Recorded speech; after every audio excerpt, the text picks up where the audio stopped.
തനിക്കെതിരായ ലൈംഗിക അതിക്രമ പരാതികൾക്ക് പിന്നിൽ ഗൂഢാലോചനയുണ്ടെന്ന റാപ്പർ വേടൻ. കേസ് നിലനിൽക്കുന്നതിനാൽ കൂടുതലൊന്നും പറയുന്നില്ലെന്നും വേടൻ പ്രതികരിച്ചു. കൂടുതൽ കാര്യങ്ങൾ എനിക്കൊന്നും പറയാൻ പറ്റില്ല. അതിനുള്ള പരാതി ചേട്ടൻ കൊടുത്തിട്ടുണ്ട്.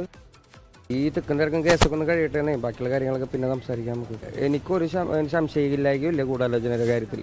തീർച്ചയായിട്ടും സംശയമുണ്ട്. അതിനുള്ള കാര്യങ്ങളൊക്കെ പിന്നെ ഒരു ദിവസം വന്ന് പറയുന്നതായിരിക്കും. ഞാൻ ആദ്യം ഈ തിരക്കൊന്ന് കഴിയട്ടെ.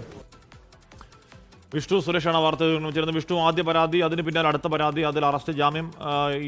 ഈ ഗൂഢാലോചന ഏത് ഭാഗത്തു നിന്നാണ് എന്നാണ് വേടന്റെ സംശയം?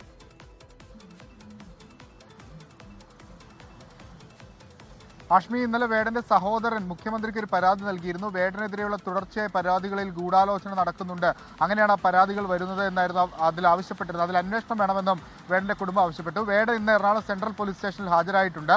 മറ്റൊരു ലൈംഗിക അതിക്രമ കേസുമായി ബന്ധപ്പെട്ടാണ് ഹാജരാകൽ. ആ കേസിൽ ജാമ്യം ലഭിച്ചു. ജാമ്യവ്യവസ്ഥ പ്രകാരം ഹാജരായപ്പോഴാണ് വേടന്റെ ഈ പ്രതികരണം. ഈ ഗൂഢാലോചന നടന്നിട്ടുണ്ട് എന്ന് വേടൻ സംശയിക്കുന്നു. അത് താനും അതേ സംശയം തനിക്കുമുണ്ട്.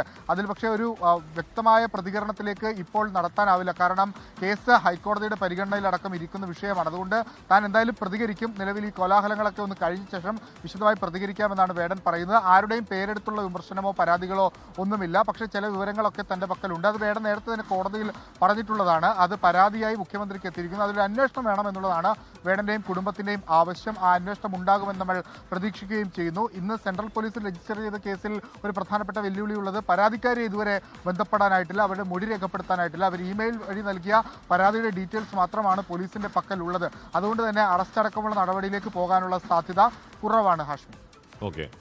വിഷ്ണു സുരേഷാണ് വാർത്തയുടെ വിവരങ്ങൾ നൽകി. ലോകത്തെവിടെയായാലും ഏത് സമയത്തും 24 വാർത്തകളും ഓഗ്മെന്റഡ് റിയാലിറ്റി പാക്കേജുകളും എക്സ്പ്ലെയിനറുകളും വിശദമായി കാണാൻ ഞങ്ങളുടെ യൂട്യൂബ് ചാനൽ നിങ്ങൾക്ക് സബ്സ്ക്രൈബ് ചെയ്യാം.